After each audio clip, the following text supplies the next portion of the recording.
Hi friends, అందరు ఎలా ఉన్నారు? లాస్ట్ ఎపిసోడ్ లో చంద్రవీర్ ఆ లాకెట్ ని చూసి నువ్వు భూలోకం నుంచి వచ్చావా అని అడిగినట్లు, అలాగే వాళ్ళ పూర్వీకులు చేసిన పోర్టల్స్ గురించి చెప్తున్నట్లు, ఈ లాకెట్ వాళ్ళ పూర్వీకులు ఇక భూలోకంలో రాజులతో కలిపి తయారు చేసినట్లు, అక్కడ జరుగుతున్న యుద్ధాల వల్ల ఈ లాకెట్ తిరిగి వాళ్ళ లోకానికి వచ్చేసినట్లు చెప్పడం చూసాం కదా. తర్వాత ఏం జరుగుతుందో ఇప్పుడు తెలుసుకుందాం. ఎపిసోడ్ ప్రారంభించే ముందు మీరు వెంటనే లైక్, షేర్, సబ్స్క్రైబ్ చేయండి. అలాగే మీ విలువైన అభిప్రాయాన్ని కామెంట్ రూపంలో రాయండి. ఇక కథ మొదలు పెడదాం.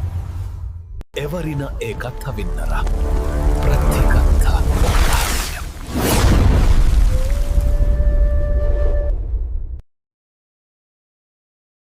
సభలో ఒక నిశ్శబ్దం. అలెక్స్ నోటి దగ్గర ఆగిపోయిన మాట ఆ తప్పు ఏమిటి అని. చంద్రవీల్ కళ్ళకి ఒక క్షణం నీడ కమ్ముకుంది. అతను మెల్లగా ఊపిరి తీసుకొని తన స్టాఫ్ ని పక్కనే ఉన్న చెట్టు వేరుపై మోపాడు. వేర్ల మధ్య చీలి ఒక గుండ్రటి గుండ నీలిరంగు కాంతితో వెలిగింది. అందులో నుంచి వెండి ద్రవం పైకి ఎగిసి అదంతా సున్నితంగా మెత్తని అలలతో మెరుస్తూ కనిపించింది. ఇది మా చంద్రజల కన్య అని చంద్రవీర్ అన్నాడు. మా జ్ఞాపకాలు నిల్వ చేసే మూన్వేల్, మా పూర్వీకులు చేసిన గొప్ప పనులు, అలాగే వాళ్ళు చేసిన గొప్ప పాపాల దాకా అన్ని ఇందులో నిద్రపోతూ ఉన్నాయి. అలెక్స్, లిసైరా ఇద్దరు ఆ వెలుగు వైపు ఆటోమేటిక్ గా అట్రాక్ట్ అయ్యారు. వెండి ద్రవ ఉపరితలం మీద మొదట అలలు, తర్వాత బొమ్మలు పుడుతూ కనిపించసాగాయి. ముందుగా కనిపించింది ఆకాశం. ఒకే గ్రహం కాదు, వేలాది చుక్కల మధ్య కొన్ని పెద్దవిగా, కొన్ని చిన్నవిగా మెరిసే గోళాలు. వాటి మధ్య గగనంలో తేలిపోతున్న పెద్ద రింగులు. ప్రతి రింగ్ మధ్యలో నీలి బంగారు కాంతితో మెరిసే ఓవెల్ తలుపు. అవి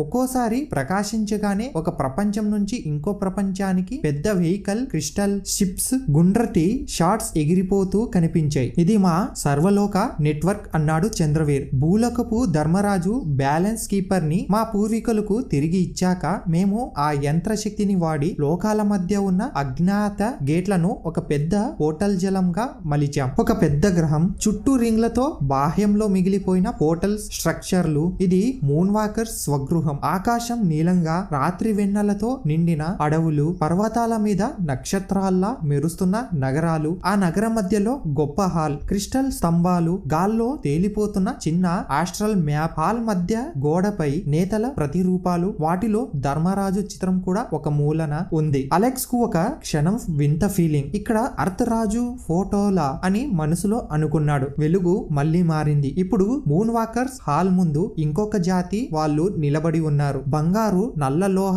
ఆర్మర్ వేసుకున్న మనుష్యుల్లాంటి ఆకారాలు, ముఖాలపై మెటల్ మాస్కులు, కళ్ళ దగ్గర గ్రీన్ విసర్లు. వారి వెనకాల వివిధ జాతుల ప్రతినిధులు ఉన్నారు. వాళ్లే మొదట్లోని సర్వలోక ఎంపైర్ ప్రతినిధులు అని చంద్రవీర్ అర్ధనవ్వుతో అన్నాడు. మేము వారిని మొదటిసారి కనుగొన్నప్పుడు వాళ్ళు ఇప్పటికే ఎన్నో గ్రహాలు కంట్రోల్ చేస్తూ, కానీ శాంతి, వాణిజ్యం, కల్చరల్ ఎక్స్చేంజ్లతో లోకాలను కలుపుతున్నామని గర్వపడుతూ ఉన్నారు. వెలుగులో కనిపించసాగింది. పోర్టల్స్ అంచున జరిగే భారీ ఈవెంట్స్. ఒక పోర్టల్ నుంచి ఎరుపు ఇసుక మైదానాలు, అక్కడి నుంచి నీలి జుట్టుతో ఉన్న జాతి వెండి సంగీత వాయిద్యాన్ని ప్రదర్శనగా తీసుకువస్తున్నారు. ఇంకో పోర్టల్ నుంచి మూమెంట్ గా గుర్తుపట్టేలా ఎర్త్ ప్యాలెస్ దర్శనం ఇచ్చింది. కానీ అది చాలా పాతకాలం. ధర్మరాజు తర్వాతి తరాలు మూన్ వాకర్స్ తో స్నేహాన్ని మరిచిపోయిన పోర్టల్స్ ఈవెంట్స్ జ్ఞాపకాల్లో లెజెండ్స్ లాగా నిలిచిపోయిన కాలం అది. మేము వారితో అలయన్స్ కట్టుకున్నాం, చంద్రవీర్ అన్నాడు. మా వద్ద పోర్టల్స్, వాళ్ళ వద్ద ఎన్నో లోకాల్లో ఇన్ఫ్లుయెన్స్, ఇద్దరం మ్యాచ్ అయ్యాం. లిసైరా అంచనా వేసినట్టుగా అర్ధఘోషాలతో అనుకుంది. అక్కడి నుంచి వాల్కరిన్స్ రక్షకులా వచ్చారేమో అని. చంద్రవీర్ కేవలం ఒక్కసారి ఆమె వైపు చూసి మళ్ళీ మూన్ వేల్ లోకి తల చూపు పెట్టాడు. మూన్ వేల్ దృశ్యం మారింది. ఇప్పుడు పెద్ద రీసెర్చ్ కాంప్లెక్స్. అంతా మినుగురు లైట్లు, ఎనర్జీ కండెన్స్, సంబంధాల్ని చూపించే కాంతి బొమ్మలతో నిండిపోయింది. హాల్ మధ్యలో బ్యాలెన్స్ కీపర్ హాలోగ్రామ్. దాని నుంచి బయటికి వెళ్తున్న వందల సంఖ్యలో పోర్టల్స్ లైన్స్. చుట్టూ నిలబడి ఉన్నారు మూన్ వాకర్ సైంటిస్టులు, ఎంపైర్ టెక్నీషియన్స్. ఒక ఎంపైర్ సైంటిస్ట్ ముఖం అర్ధం మాస్క్ తో కప్పబడి గట్టిగా చెబుతాడు, ఈ డివైస్ చాలా కన్జర్వేటివ్ గా పనిచేస్తుంది. ఇది పోర్టల్స్ ని లిమిట్ చేస్తుంది. మేము ఈ నెట్వర్క్ సామర్థ్యాన్ని 20% మాత్రమే ఉపయోగిస్తున్నాం. మరో మూన్ వాకర్ కళ్ళలో అహంకారం మెరుస్తూ, సూర్యుడు, చంద్రుడు, నక్షత్రాల కోర్ ఎనర్జీలు మనం ఇంత ఇంతవరకు సర్ఫేస్ మాత్రమే టచ్ చేశాం. మరింత లోపలికి వెళ్తే ఇంకా పెద్ద శక్తి లభిస్తుందని నా క్యాలిక్యులేషన్స్ చెబుతున్నాయి. దూరంగా నిలబడిన ఒక వయస్సు మీద పడ్డ మూన్ వాకర్ భయంతో వాళ్ళని చూస్తూ ఉండిపోయాడు. చంద్రవీర్ స్వరం విన్నవాడిలాగా గట్టిగా వినిపించింది. మా పాత ప్రవక్తలు ఒకటి మాత్రమే రిపీటెడ్ గా చెప్పారు అలెక్స్. పోర్టల్స్ ఉన్నాయంటే అవి కనెక్ట్ చేసే లోకాలు కొన్ని మాత్రమే కాదు, అవి కనెక్ట్ చేస్తున్న దానికి ఆవల కూడా ఏదో ఉంటుంది. ఆ ఆవలను అందశూన్యం వాయిడ్ అంటారు. మేము దానికి దూరంగా ఉండాల్సింది. కానీ మా సైంటిస్టులు ఎంపైర్ లోని అంబిషియస్ మేధావులు అది నెక్స్ట్ స్టెప్ అని నమ్మారు. మూన్ వేల్ లోని హాల్ మధ్యలో ఇప్పుడు ఒక కొత్త మిషన్ రూపదాల్చింది. దాని పేరు deep nexus. Balance keeper simulations ని ఓవర్ రైట్ చేస్తూ అన్ని పోర్టల్ లైన్స్ ని ఒక బిందువులోకి కాన్సన్ట్రేట్ చేస్తుంది. ప్రదర్శనశాల ఒక గ్రాఫ్ చూపబడుతుంది. ఎనర్జీ యూసేజ్ 20 నుంచి 30, 40, 60, 100, 140, 200% నంబర్ అల్మారాల్లా పెరుగుతూ ఉంది. స్టాప్ చేయండి అని అక్కడున్న కొంతమంది కేకలు వేస్తున్నారు. ఇది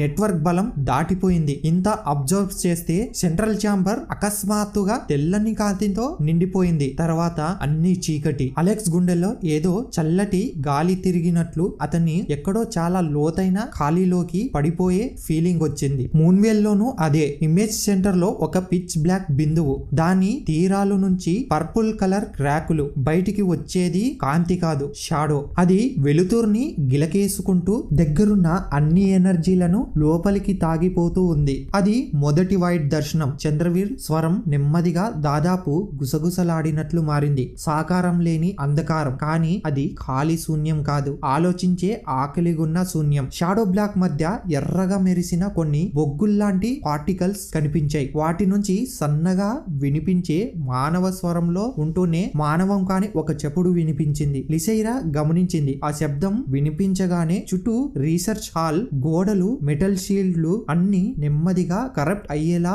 మారుతూ ఉన్నాయి. రంగు బూడిదగా, తర్వాత నలుపుగా, మధ్య మధ్యలో మాంసం లాంటి ఆకృతులు పుట్టి మళ్లీ కలుస్తూ చీకటి తాకిన చోట డార్క్ షాడోస్ రూపుదాల్చుతున్నాయి. మొదట వాటి రూపం అస్పష్టం. గోడల నుంచి విడిపోయిన నీడలలాగా కళ్ళ స్థానంలో ఎరుపు బొమ్మలు. ఆ తర్వాత వాటికి కూడా బలం ఎక్కువై పరస్పరంగా ప్లగ్ అయ్యి పొడవాటి చేతులు, మొలకెత్తిన గోళ్లతో ఏదో క్రూర జంతువుల్లా మారిపోతూ ఉన్నాయి. మరొక మూల నుంచి చిన్న గడ్డి ముద్దలా కనిపించిన మాస్ కొంచెం కొంచెంగా ఎగిరిపైకి పడుతూ ఉంది. అది పొడుగుగా, మందంగా షేప్ మార్చుకుంటూ చివరికి మానవకారానికి దగ్గరగా మారింది. రక్తమయమైన ఎర్ర రంగులో కాళ్ళు చాలా పొడవుగా, వేళ్లు కత్తుల్లా, తల దగ్గర నోరు మాత్రమే, కళ్ళు లేవు, ముక్కు లేవు అని అన్నాడు చంద్రవీర్. అలెక్స్ వెంటనే షాడో ఫారెస్ట్ లో చూసిన ఆ రెడ్ మానవకార రాక్షసాలను గుర్తు చేసుకున్నాడు. ఇదే వాటి జన్మస్థలం అని చంద్రవీర్ నోరు బిగించి అన్నాడు. వాయిడ్ మొదటిసారి మన ప్రపంచంలోకి బరి తెగించి తొంగి చూసిన క్షణం. హాల్ మధ్య ఉన్న డీప్ నెక్సెస్ మిషన్ ఒకదాన్ని ఆపలేకపోతుంది. బ్యాలెన్స్ కీపర్ సిమ్యులేషన్ ఎర్రగా బ్లాంక్ స్క్రీన్ లా మారిపోతుంది. మూన్ వాకర్స్, ఎంపైర్ టెక్నీషియన్స్ అందరూ డెస్పరేట్ గా కౌన్సిల్ పై రేస్ చేస్తూ ఉన్నారు. కట్ పవర్, నెట్వర్క్ డిస్కనెక్ట్ చేయండి. కానీ అన్ని క్రాష్ అవుతూ ఉన్నాయి. కానీ వాయిడ్ కి తలుపు ఒకసారి తెరుచుకుంది, దాన్ని సింపుల్ స్విచ్ తో మూసేయడం సాధ్యం కాదు. వాయిడ్ తన చేతి వేళ్లను మల్టీవర్స్ దిశగా ఇప్పటికే చాపేస్తుంది. హాల్ బయటకు విజన్ జూమ్ అవ్వడం మొదలైంది. విపరీతమైన పర్వతాలు, అడవులు, నగరాలు అన్నింటినీ నీల పర్పుల్ క్రాక్ల్లా నెట్వర్క్ విస్తరించింది. క్రాక్స్ ఎక్కడ తాకితే అక్కడ నేల నలుపు రంగులోకి మారి జీవరాశులు ఎదర్ స్టోన్ లా గట్టగట్టిపోవడం, లేదా రాక్షస జీవుల్లాగా మ్యూటేట్ అవ్వడం. ఒక ప్రాంతం పూర్తిగా గట్టిగా ఎర్రని గడియతో చుట్టబడిపోయి అక్కడి చెట్లు పైనుంచి నల్లటి రూట్లుగా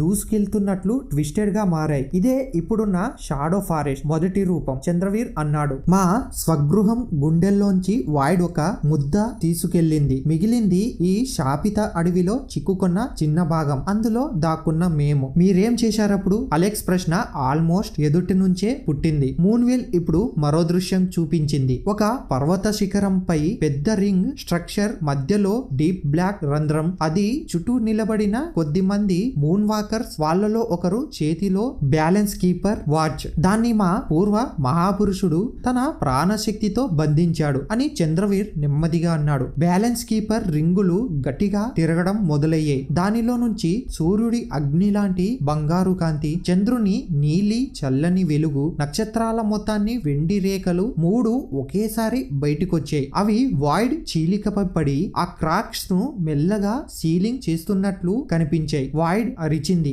నేరుగా వినిపించని కానీ మెదడు లోపల కాలర్ గంట మోగినట్లు అనిపించే ఒక భయంకరమైన అరుపు. చుట్టుపక్కల ఉన్న మల్టీవర్స్ మ్యాప్ పై ఈ కొత్త శక్తి ప్యాట్రన్ లా దొర్లుతూ పోర్టల్స్ నెట్వర్క్ లో కొన్ని భాగాలను హార్డ్ లాక్ చేస్తుంది. మనకు తెలిసిన ఎన్నో ప్రపంచాలకే మార్గాలు ఓపెన్ ఉండేలా వాయిడ్ చేతిలో పడేంత దూరం వెళ్లిన చాలా గేట్లను మేము సీల్ చేసేశాం అని చంద్రవీర్ వెలుగు ద్రవం వైపు చూస్తూ అన్నాడు. కానీ దానికి ధర ఉంది. మూన్వెల్ లోని దృశ్యంలో బ్యాలెన్స్ కీపర్ చేతిలో పట్టుకున్న మహాపురుషుడు క్రమంగా వైట్ యాష్ అవుతూ గాలి లోపల కలిసిపోవడం మొదలు పెట్టాడు. అలెక్స్ కు గొంతు బిగుసుకున్నట్లు అనిపించింది. అతను మాతో పాటు చనిపోలేదు అని చంద్రవీర్ స్లోగా ఆల్మోస్ట్ గర్వంతో అన్నాడు. అతని ఆత్మ బ్యాలెన్స్ కీపర్ కోర్ లోని ఒక భాగమైపోయింది. అప్పటి నుంచి ఈ డివైస్ లో మాత్రమే కాదు, మా మల్టీవర్స్ మొత్తం ప్రవాహంలో అతని నేరుగా ఇన్ఫ్లుయెన్స్ ఉంటుంది. వాయిడ్ గేట్లు పూర్తిగా మూసుకుపోలేదు, కానీ పెద్ద భారీ రంధ్రం ఇప్పుడు చిన్న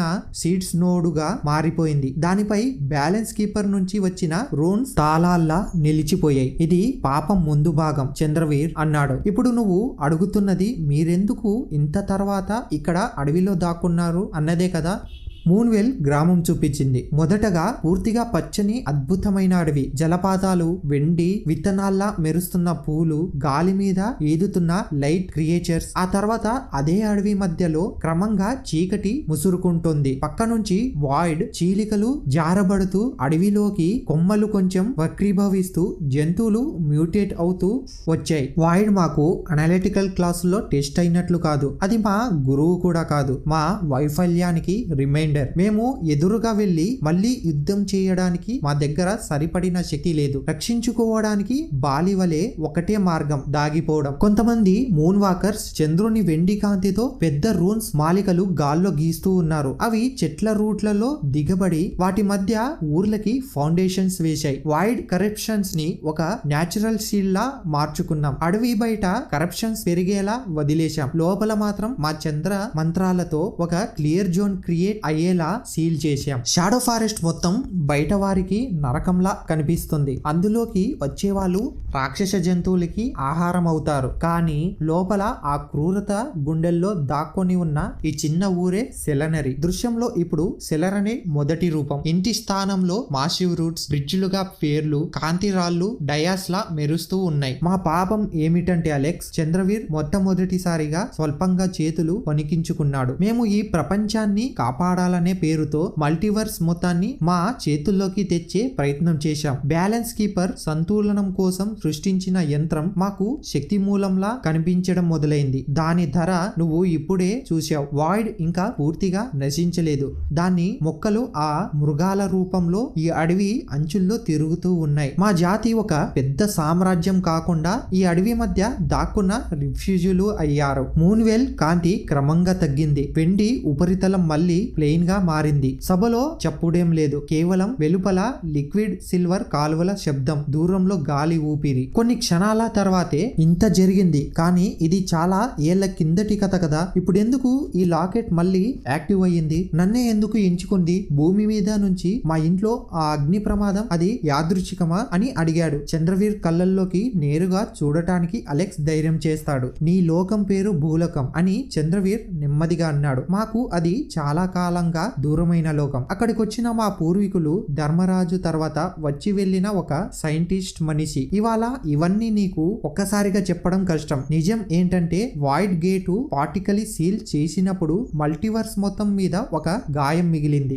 ఎంత టైం గడిచినా ఆ గాయం మళ్ళీ తెరుచుకోవడానికి ఎప్పుడో ఒక టైం వస్తుందని మా ప్రవచనాలలో ఉంది. అప్పుడు బ్యాలెన్స్ కీపర్ మళ్ళీ కొత్త యజమానిని ఎంచుకుంటుందని చెప్పారు. అతను మా ప్రపంచానికి కాకుండా దూరమైన లోకాలకి చెందిన వాడవుతాడని కూడా చెప్పారు. లిసెరా వెంటనే అలెక్స్ వైపు చూసింది. తన కళ్ళల్లో ఇది నువ్వే అన్న స్పష్టత. అంటే అలెక్స్ చేతులు స్వల్పంగా వణికాయి. ఇది యాదృచ్ఛికం కాదు. ఈ లాకెట్, పోర్టల్ అన్ని నా కోసం ముందే డిసైడ్ అయ్యాయా అని అనుకున్నాడు. నిన్ను బలవంతం చేయడానికి యంత్రాలు వచ్చి నీ గొంతు పట్టుకున్నాయా అని చంద్రవీర్ ఒకసారి వెనక్కి ప్రశ్న వేశాడు. లేదు అని అలెక్స్ తలదించుకున్నాడు. కానీ నాకు ఆప్షన్ లేదు అనిపిస్తోంది. పోర్టల్స్ నన్ను లాగేసింది. నాకు నా అమ్మని ఏం జరిగిందో అర్థం కాకుండా ఇక్కడ వచ్చి పడ్డాను అని అన్నాడు. అప్పుడు చంద్రవీర్ అన్నాడు, అదే పాపం చివరి భాగం అనిపిస్తుంది అలెక్స్. మా పూర్వీకులు తప్పులు, ఎంపైర్ లోపం, వాయిడ్ ఆకలి ఇవన్నీ కలిసి నిన్ను బలవంతంగా ఈ లోకానికి లాగాయి. కానీ ఇక నుంచి నువ్వు ఎలా స్పందిస్తావో, ఏ దారి ఎంచుకుంటావో అది నీ నిర్ణయం. బ్యాలెన్స్ కీపర్ యజమానిని ఎంచుకుంటుంది, కానీ యజమాని తన మార్గాన్ని తానే ఎంచుకోవాలి. అలెక్స్ చేతిలోని లాకెట్ చాలా మృదువుగా, వేడిగా అనిపించింది. దాని లోపల చిన్న గేర్లు టిక్ టిక్ అంటూ ఇప్పటికీ డైలాగ్ వింటున్నట్లుగా తిరుగుతూ ఉన్నాయి. లిసైరా ఆ సంకేతాన్ని గమనించి, అంటే ఒక మాటలో చెప్పాలంటే ఇప్పుడు ఈ బాలుడు మల్టీవర్స్ ఫ్యూచర్ కి కేంద్రం అన్నమాట. అప్పుడు చంద్రవీర్ చిరునవ్వు లేకుండా, మేము కర్స్ అంటాము, మీరు డెస్టినీ అంటారు, పేరు ఏదైనా బరువు మాత్రం అదే అన్నాడు. ఆ సమయానికి సభా మండపం గోడల మీదకొచ్చిన ఒక గార్డ్ చంద్రవీర్ చెవులోకి దూరంగా ఏదో గుసగుసలాడాడు. చంద్రవీర్ ముఖంలో మరో చిన్న మార్పు. అతను అలెక్స్ లిసైరా వైపు తిరిగాడు. నేను చెప్పిన వాయిడ్ ఒకవైపు అన్నాడు, మరోవైపు మా పాపాన్ని మించి పోర్టల్స్ శక్తిని తమ అధికారానికి పూర్తిగా నాశనం చేయాలనుకునే వాళ్ళు అని అన్నాడు. లిసైరా గుండెల్లో ఒక స్పర్శ, ఎంపైర్ అని నోళ్లలోనే గుసగుసలాడింది. చంద్రవీర్ స్లైట్ గా తలూపాడు. మా ఫారెస్ట్ బౌండరీలో ఒక తెలియని స్కౌట్ డివైస్ ఈ రోజు మొదటిసారి కనిపించింది. అది నేరుగా వాయిడ్ పనేమి కాదు, అది లోహపు నాగు, ఎంపైర్ టెక్నాలజీ. అవి ఇక్కడ ఎప్పుడు రావు, ఇప్పుడు వస్తున్నాయంటే బ్యాలెన్స్ కీపర్ మళ్ళీ యాక్టివ్ అయిన మాట వాళ్లకు కూడా తెలిసిపోయిందని అర్థం. అలెక్స్ కి భూమిలో తన గదిలో అర్ధరాత్రి లాకెట్ బటన్ నొక్కిన క్షణం గుర్తుకొస్తుంది. ఆ సిగ్నల్ 3 నిమిషాల పాటు వచ్చిన ఆ సౌండ్, అవి కేవలం వాయిడ్ కే కాదు, ఎంపైర్ నెట్వర్క్ కి వెళ్లి ఉంటాయేమో అని అనుకున్నారు. మరి ఇప్పుడు అతను అడిగాడు, నేను ఇక్కడే ఉండాలా లేక ఇక్కడ నుంచి వెళ్తే మీ ఊరు సేఫ్ అవుతుందా అని. చంద్రవీర్ అతన్ని గమనిస్తూ, అది మరో నిర్ణయం అన్నాడు. నీకు మొత్తం ట్రూత్ లో ఇంకా సగం మాత్రమే చెప్పాను. నీ నాన్న ఎంపైర్ కొత్త కమాండర్, వాల్కరిన్స్ పై పడిన ముద్ర, ఇవి అన్ని పూర్వీకుల పాపంకి రెండో అర్థం. అతను అప్పుడు సాఫ్ట్ గా చంద్రజల మీద మళ్ళీ సున్నితంగా తగిలించాడు. వెలుగు ఒక్కసారిగా ఆగిపోయింది. మూన్వేల్ ఉపరితలం మళ్ళీ నిశ్శబ్ద నీలి రంగులోకి వెళ్లిపోయింది. ఇవాళ్ళకి ఇంతే చంద్రవీర్ అన్నాడు. మీలో ఇద్దరు ఒక సెలనరీలో అతిథులైతే కాదు, ఇక్కడ ఉన్నంతసేపు మీపై కన్నేసి ఉంటాం. లిసైరా, నువ్వు వాల్కరిన్ కాబట్టి నా మనసులో ఇంకా పగ తగ్గలేదు, కానీ నీలోని సత్యం తెలుసుకునే వరకు నిన్ను శత్రువుగా కూడా చూడను. అలెక్స్, నీ వల్ల ప్రమాదం వచ్చింది, కానీ ఈసారి నువ్వే ఆ ప్రమాదాన్ని మూసే తాళం కావచ్చు. జోరియన్ ముందుకి వచ్చి సైలెంట్ గా నమస్కరించాడు. వారిని బయటికి తీసుకెళ్ళు అన్నాడు చంద్రవీర్. ఇవాళ రాత్రి వాళ్ళకి విశ్రాంతి కావాలి. రేపటి నుంచి వాళ్ళ ఫ్యూచర్ మీద మా పాత పాపాల నీడ సరిగ్గా ఎలా పడుతుందో మెల్లగా చెప్పాలి అని అన్నాడు. అలెక్స్ లిసైరా మండపం బయటికి వచ్చేసరికి సెలనరీ మళ్ళీ కలల ఊరిలా కాంతి వెదజల్లుతుంది. కానీ ఇప్పుడు ఆయనకి తెలుస్తుంది, ఈ అందం కింద ఎంత లోతైన రక్తం, ఎంత భయంకరమైన అంధకారం దాగి ఉందో. దూరంగా చెట్ల అంచు దాటి నలుపు ఆకాశంలో ఒక చిట్టి మెటల్ ట్రోన్ నిశ్శబ్దంగా డేటా ట్రాన్స్మిట్ చేస్తూ ఉంది. ఎక్కడో దూరపు నక్షత్రాల మధ్య భారీ లోహ కోటలో కూర్చున్న కొత్త ఎంపైర్ హోలోగ్రామ్ ముందు నిలబడి ఉన్నాడు. హోలోగ్రామ్ లో balance keeper signature, shadow forest map, Alex అనే జీవి ఎనర్జీ ప్యాటర్న్ మెల్లగా చూపబడుతూ ఉన్నాయి. సరిపోయింది అని అతని పెదవులు చల్లగా కదిలాయి. పూర్వీకుల పాపం యజమాని చివరికి బయటపడ్డాడు. ఇప్పుడు దాన్ని ఎవరు కంట్రోల్ చేస్తారో చూడడానికి టైం వచ్చింది. షాడో ఫారెస్ట్ గాలి ఒకసారిగా చల్లబడింది. సెలనరీ ఆకాశంలో చంద్రుడు కొంచెం మసగబారినట్లు కనిపించాడు. ఇంకా రావాల్సింది పాపం యొక్క రెండో భాగం. ఇంతటితో ఎపిసోడ్ 6 పూర్తయింది. నెక్స్ట్ ఎపిసోడ్ లో పాపం యొక్క రెండో భాగం ఏమిటో తెలుసుకుందాం. మీకు ఈ ఎపిసోడ్ నచ్చినట్లయితే లైక్ చేయండి, షేర్ చేయండి, సబ్స్క్రైబ్ చేయండి. అలాగే మీ విలువైన అభిప్రాయాన్ని కామెంట్ రూపంలో రాయండి. Bye friends.